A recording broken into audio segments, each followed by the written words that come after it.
Hello दोस्तों, मैं हूं तरुण और आज हम पढ़ने जा रहे हैं क्लास 10th की इंग्लिश का लेसन नंबर 17 जिसका नाम है टॉर्च बेयर्स। मशाल वाहक पार्ट 1 भाग 1। Once upon a time many centuries ago there lived an old merchant। एक बार की बात है, कई सदियों पहले एक बूढ़ा व्यापारी रहता था। All his life he had toiled hard buying and selling, with the result that he had made a lot of money. अपने पूरे जीवन में उन्होंने कड़ी मेहनत की, खरीदी बिक्री की, जिसके परिणाम स्वरूप उन्होंने बहुत पैसा कमाया। As the years went by, he led by more and more rich. जैसे जैसे साल बीतते गए उनके अधिक से अधिक धन जमा हो गया। But the day came when he felt that he had not long to remain in this world। लेकिन वह दिन आ गया जब उन्हें लगा कि अब उन्हें इस दुनिया में रहने में ज्यादा समय नहीं लगेगा। He began to wonder what he should do with his money। वह सोचने लगे कि वह उस पैसे का क्या करे। Now he had two sons। अब उनके दो बेटे हैं। He made up his mind that he would not divide his money between them, but that he would give it all to the one who proved himself to be the cleverer of the two। उन्होंने निश्चय किया कि वह अपने धन को आपस में नहीं बांटेंगे, बल्कि यह कि वह सब कुछ उसी को दे देंगे जो स्वयं को दोनों में से चतुर साबित कर सके। The problem to be solved was that of finding out which of the two sons was the cleverer। हल करने की समस्या यह थी कि दोनों पुत्रों में से कौन अधिक चतुर था। He decided to solve this problem by giving them a test। उन्होंने उनकी परीक्षा देकर इस समस्या को हल करने का फैसला किया। Calling the young men, he said to them, "Here are 2 rupees। युवकों को बुलाकर उन्होंने उससे कहा, ये 2 रुपए हैं। I want you to take 1 rupee each and then to go out separately and buy something which will fill this house। मैं चाहता हूँ कि तुम एक एक रुपया लो और फिर अलग अलग से बाहर जाकर कुछ खरीदो जो इस घर को भर दे। You are not to spend more than 1 rupee. तुम्हें 1 रुपए से अधिक खर्च नहीं करना है। The two sons looked at him as if he had taken leave of his senses। दोनों बेटों ने उनकी ओर ऐसे देखा जैसे उसने होश ही छोड़ दिया हो। How can we possible buy enough of anything to fill the house with only 1 rupee? हम घर को केवल 1 रुपए से भरने के लिए पर्याप्त वस्तु कैसे खरीद सकते हैं? They asked themselves। उन्होंने खुद से पूछा। And they were reluctant to pick up the rupees। वे रुपए लेने से कतरा रहे थे। But the old man instead on their doing as he told them। लेकिन बूढ़े ने उनके कहे अनुसार करने पर जोर दिया। Off you go, he said, and don't take too long over the business। मुझे उम्मीद है तुम जाओ, उन्होंने कहा, और व्यवसाय पर बहुत अधिक समय न ले। I expect you back in a couple of days। मुझे उम्मीद है कि आप कुछ दिनों में वापस आ जाएंगे। So each young man took up a rupee and went out। So हर एक युवक एक एक रुपया लेकर बाहर चला गया। The first one wandered through the bazaar all day long। पहला दिन भर बाजार में घूमता रहा, but nothing could he find which would in any way serve his purpose। लेकिन उसे ऐसा कुछ भी नहीं मिला जो किसी भी तरह से उसके उद्देश्य की पूर्ति कर सके। He became and more certain that something had gone wrong with his father. वह फिर से और निश्चित हो गया कि उसके पिता के साथ कुछ तो गलत हो गया है।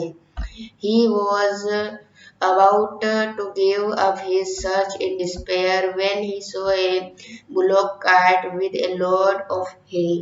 वह निराशा में अपनी खोज को छोड़ने ही वाला था कि उसे घास से लदी एक बैलगाड़ी दिखाई दी। That looks hopeful, he thought. I wonder how much hay I can get for a rupee. यह आशावादी लग रहा है, उसने सोचा। मुझे आश्चर्य है कि मुझे 1 रुपए से कितना घास मिल सकता है। He went up to the driver the cart and inquired about the price of the hay. वह गाड़ी के चालक के पास गया और घास की कीमत के बारे में पूछताछ की। There was a good deal of haggling over the price, but in the end he was able to buy the load of hay for a rupee. वहाँ कीमत पर सौदेबाजी का एक अच्छा सौदा था, लेकिन अंत में वह 1 रुपए के लिए घास का भार खरीदने में सक्षम था। In those days, a rupee would buy a great deal more than it will buy now. उन दिनों 1 रुपया आप जितना खरीदेगा उससे वो कई अधिक खरीदेगा।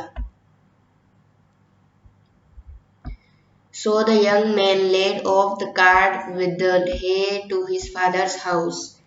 तब वह युवक घास समेत गाड़ी को अपने पिता के घर ले गया।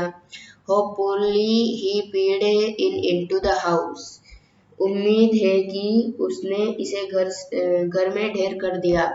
But when it was all in, he found that there was not enough to cover even the floor, let alone fill the whole house. लेकिन जब सब कुछ हो गया तो उसने पाया कि फर्श को ढकने के लिए पर्याप्त नहीं है, पूरे घर को भरने की तो बात ही छोड़िए। When the second son went out with his rupee, he did not go straight away to the bazaar. जब दूसरा पुत्र रुपया लेकर बाहर गया तो वह सीधा बाजार नहीं गया। Instead of doing that, he sat down and began to think. ऐसा करने के बजाय वह बैठ गया और सोचने लगा। For a long time he sat thinking about what he could possibly buy. बहुत देर तक वह सोचता रहा कि वह क्या खरीद सकता है। In the evening an idea struck him. शाम को उसे एक विचार आया। Taking his rupee, he walked quickly down the bazaar till he came to a shop where candles were sold. 1 रुपया लेकर वह जल्दी से बाजार से नीचे चला गया, जब तक कि वह एक दुकान पर नहीं आया जहाँ मोमबत्तियां बेची जाती थी। He spent his rupee on candles, of which he got quite a number. उन्होंने अपना 1 रुपया मोमबत्ती पर खर्च किया, जिसमें से उन्हें काफी संख्या में मिला। Then taking his candles with him, he made his way back to his father's house. फिर अपनी मोमबत्तियां अपने साथ लेकर अपने पिता के घर वापस चला गया। When he got where his brother was standing disconsolately looking at the hay spread out on the floor. जब तक वहां पहुंचा तो उसका भाई फर्श पर फैली हुई घास को देख रहा था। It was now getting dark. अब अंधेरा होने लगा था। Quickly the second son stood 2 or 3 candles in each room.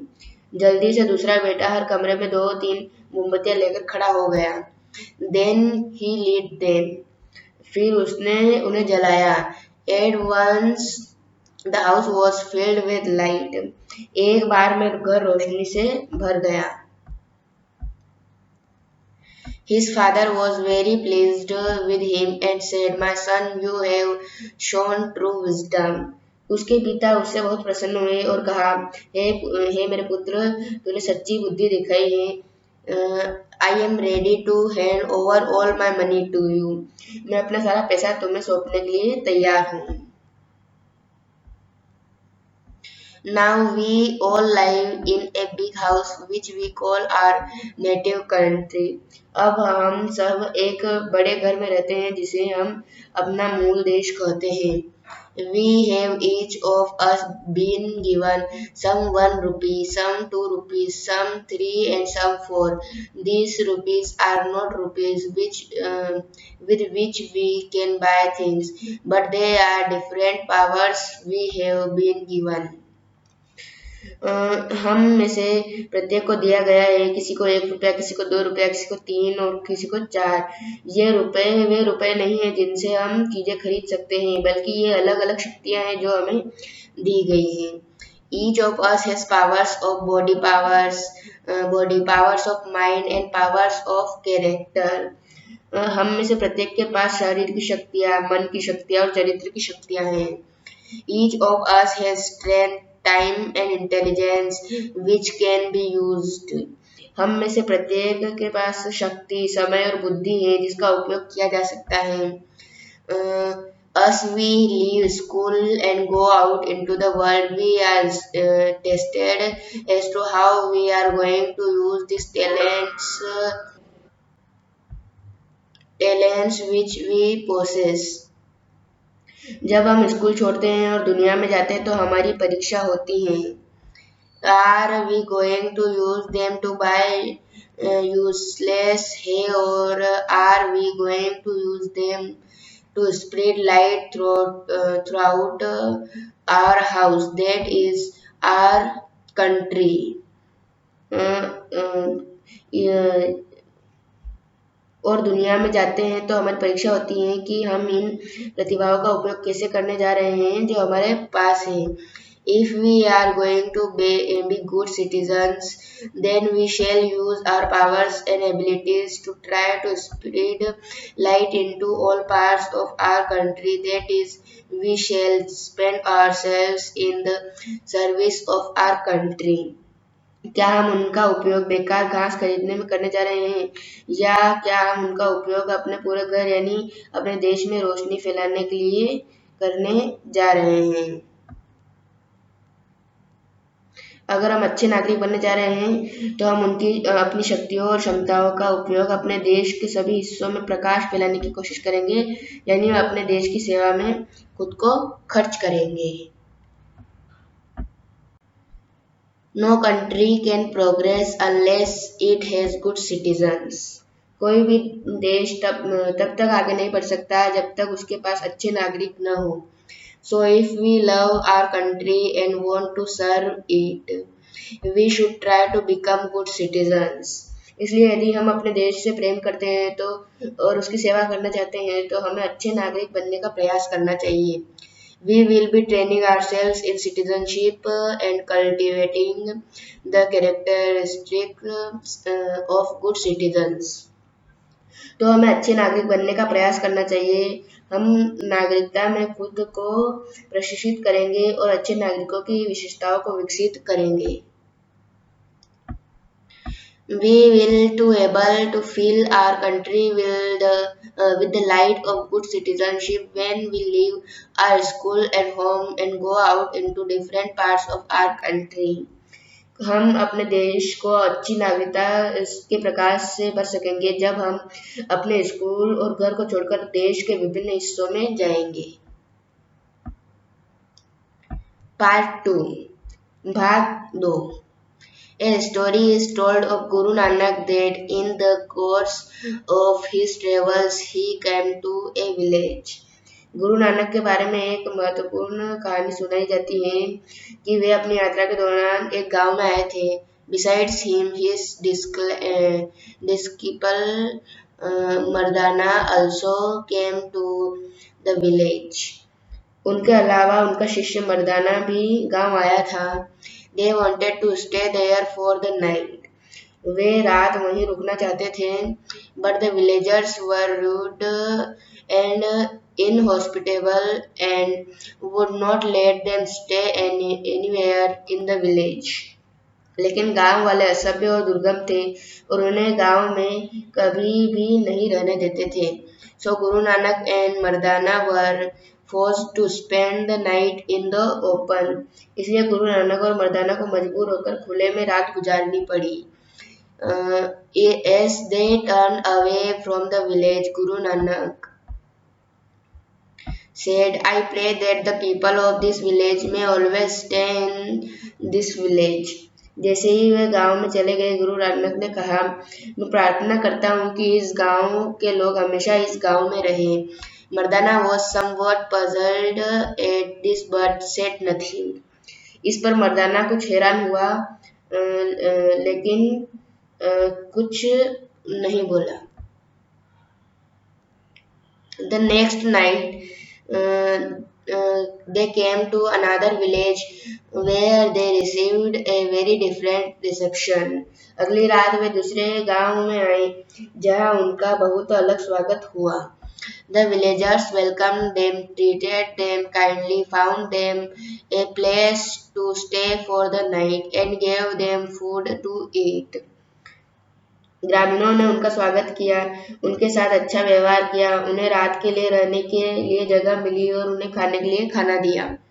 In the morning, as Guru Nanak and Mardana were leaving, the Guru said, I pray that the people of this village may not remain in their village, but may be scattered throughout the country.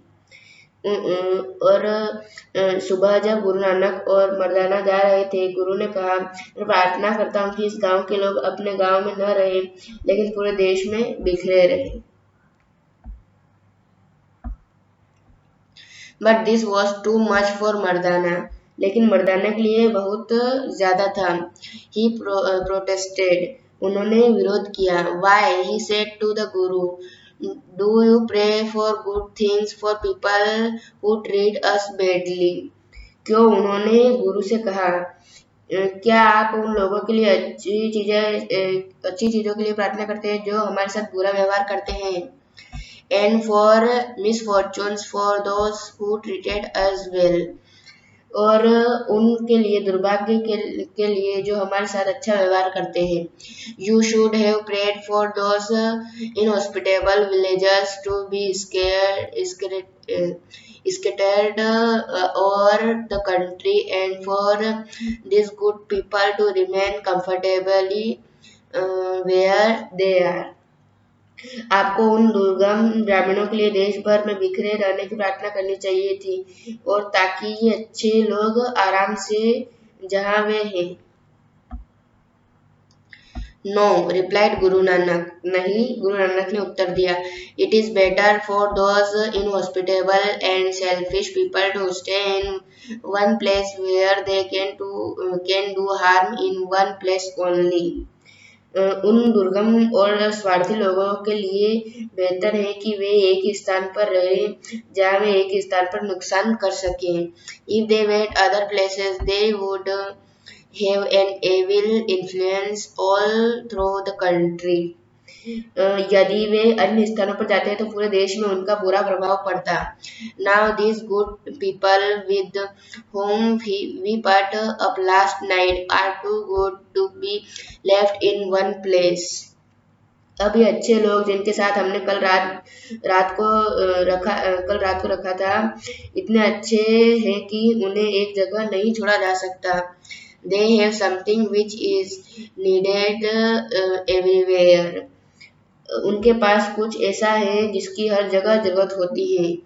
Their influence and their character will be benefit to others wherever they go.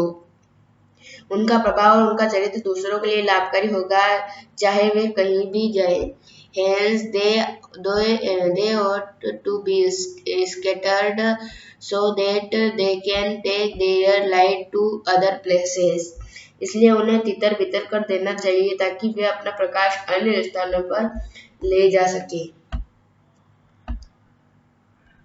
Now we have to see to it that we grow into such citizens that people will want to the light of our character and our influence everywhere. अब हमें यह देखना होगा कि हम ऐसे नागरिक बने कि लोग हमारे चरित्र का प्रकाश और हमारे प्रभाव को हर जगह चाहें. We do not wish to have the sort of character that will make people want us to stay in one place and not to mix up with others. हम ऐसा चरित्र नहीं चाहते हैं जिसे लोग चाहते हैं जिसे लोग चाहते हैं कि हम एक ही स्थान पर रहें और दूसरों के साथ घुल मिल न जाएं। If we are to be good citizens who will be able to serve their country, we must be carrying light with us wherever we go and not darkness. हम अगर हमें अच्छे नागरिक बनना है जो हम अपने देश की सेवा करने में सक्षम होंगे, तो हम जहाँ भी जाए हमारे साथ प्रकाश होना चाहिए। Our influence on others must be for good and not for bad. दूसरों पर हमारा प्रभाव अच्छे के लिए होना चाहिए, न कि बुरे के लिए। Our lives must be such that wherever we go and we live, other people should feel better for our having been with them. हमारा जीवन ऐसा होना चाहिए कि हम जहाँ भी जाए और रहें, दूसरे लोग हमारे साथ रहने के लिए बेहतर महसूस करें। A good citizen is a center of light wherever he lives and whatever he does. और एक अच्छा नागरिक जहाँ भी रहता है और जो कुछ भी करता है वह प्रकाश का केंद्र होता है। The greater the number of good citizens in a country, the more enlightened will the country be as a whole. किसी देश में जितने अच्छे नागरिक होंगे, पूरा देश उतना ही अधिक प्रबुद्ध होगा। A chain is as strong as its weakest link. एक जंजीर उतनी ही मजबूत होती है जितनी उसकी सबसे कमजोर कड़ी। Each one of us is a link in the chain that is our country. If we are weak and poor citizens, then our country will suffer even though we may try to comfort ourselves with the false idea that it does not make any difference what one person does in such a large country where so many people live. हम में से प्रत्येक उस श्रृंखला की एक कड़ी है जो हमारा देश है। अगर हम कमजोर और गरीब नागरिक हैं तो हमारे देश को नुकसान होगा। भले ही हम इस झूठे विचार से खुद को दिलासा देने की कोशिश करें कि इससे कोई फर्क नहीं पड़ता कि इतने बड़े देश में एक व्यक्ति क्या करता है जहाँ इतने सारे लोग रहते हैं। But if one candle goes out, then it that one place there is darkness instead of light. लेकिन अगर एक मोमबत्ती बुझ जाती है तो उस जगह पर रोशनी की जगह अंधेरा हो जाता है। It is only when all the candles burn brightly that the whole house will be full of light. जब सभी मोमबत्तियां तेज जलती हैं तभी पूरा घर रोशनी से भर जाता है। Each of us therefore has the responsibility of being a good citizen. इसलिए हम में से प्रत्येक का एक अच्छा नागरिक होने की जिम्मेदारी है।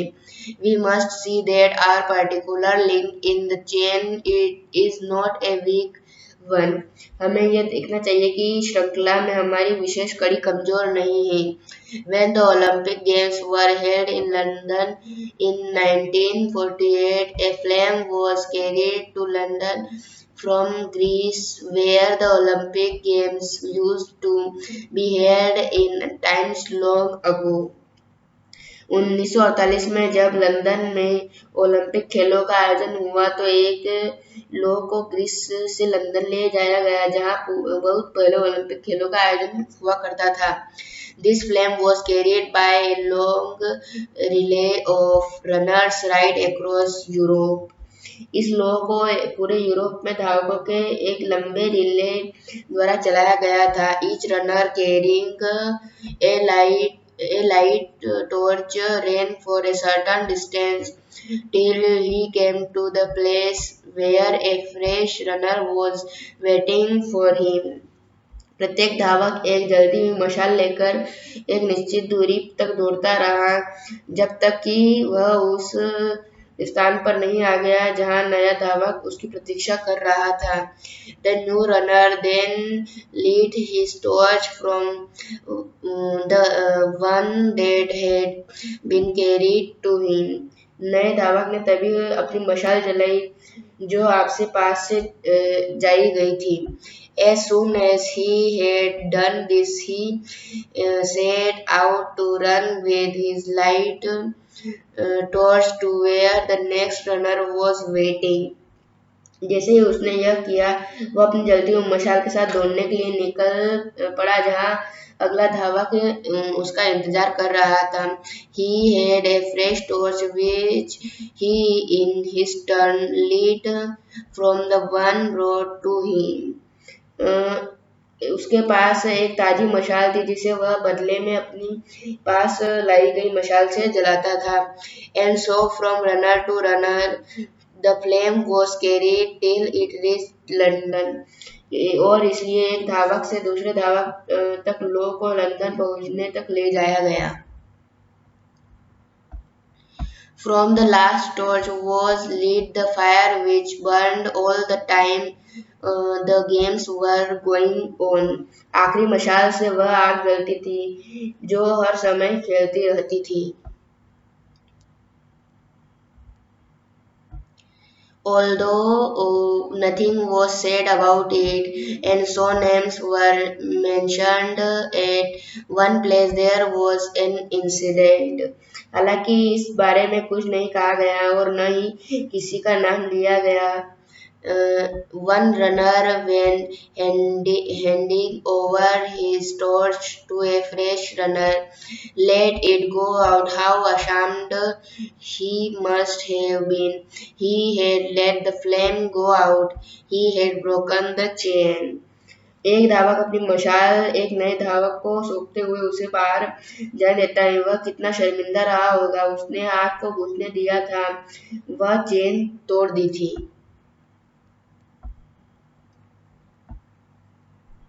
Each one of us, as we leave school, has a flame to carry which we have to pass on to others. हम में से प्रत्येक जैसे ही हम स्कूल छोड़ते हैं के पास एक लौ होती है जिसे हमें दूसरों को देना होता है। We have been giving knowledge and skill. हमें ज्ञान और कौशल दिया गया है। This we pass on by using them in the service of our country. इन्हें हम अपने देश की सेवा में इस्तेमाल करके आगे बढ़ाते हैं। If we do not use them, it means that we are letting the flame go out, and none of us wants to do that. यदि हम उनका उपयोग नहीं करते हैं तो इसका मतलब है कि हम लोगों को बुझने दे रहे हैं और हमसे कोई भी ऐसा नहीं करना चाहता है। But if we are going to be able to keep alight the torch that has been given to us, we have to know how to look after it, and we have to know how to hold it as we run. लेकिन अगर हमें दी गई मशाल को जलाने में सक्षम होना है तो हमें यह जानना होगा कि इसकी देखभाल कैसे की जाए और हमें यह जानना होगा कि दौड़ते समय इसे कैसे पकड़ना है। In other words, we have to train ourselves for citizenship and for service of our country. दूसरे शब्दों में हमें नागरिकता के लिए और अपने देश की सेवा के लिए खुद को प्रशिक्षित करना होगा। About the lesson, पाठ के बारे में। The lesson contains two wonderful stories full of moral and wisdom, uneasy to understand. पाठ में दो अद्भुत कहानियां हैं जो नैतिक और ज्ञान से भरी हुई हैं जिन्हें समझना आसान नहीं है। In the first part, the writer V.M. Ravan shows us the importance of wisdom in life.